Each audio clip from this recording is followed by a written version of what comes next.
സമൃദ്ധി അല്ലെങ്കിൽ ഐശ്വര്യം.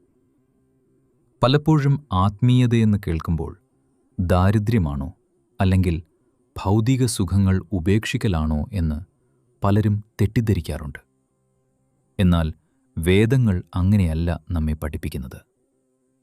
യജുർവേദത്തിലും ഋഗ്വേദത്തിലും മനുഷ്യന്റെ പൂർണ്ണമായ വളർച്ചയ്ക്കാവശ്യമായ ധനവും ധാന്യവും പശുക്കളും സമ്പത്ത്, വീരന്മാരായ മക്കളും ആരോഗ്യവും എല്ലാം അത്യാവശ്യമാണെന്ന് ഋഷിവര്യന്മാർ വ്യക്തമായി പറഞ്ഞിട്ടുണ്ട്.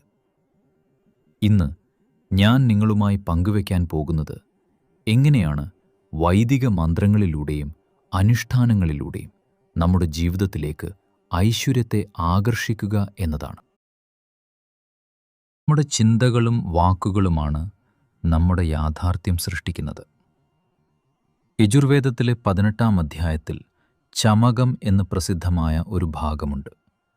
ഇവിടെ സാധകൻ തനിക്ക് വേണ്ടുന്ന ഓരോ കാര്യങ്ങളും എണ്ണിപ്പറഞ്ഞ് ഇതെല്ലാം എനിക്ക് ലഭിക്കട്ടെ അല്ലെങ്കിൽ ഇതെല്ലാം എൻ്റേതാണ് എന്ന് പ്രഖ്യാപിക്കുന്നു.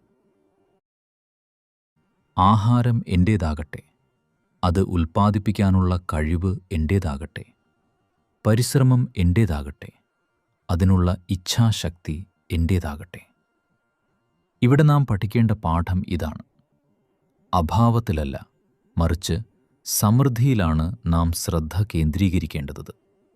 എനിക്ക് ഇതില്ല എന്ന് കരയുന്നതിന് പകരം എനിക്ക് അന്നവും ഊർജവും ഐശ്വര്യവും ലഭിക്കുന്നു എന്ന് പ്രപഞ്ചത്തോട് ഉറക്കെ പ്രഖ്യാപിക്കുക.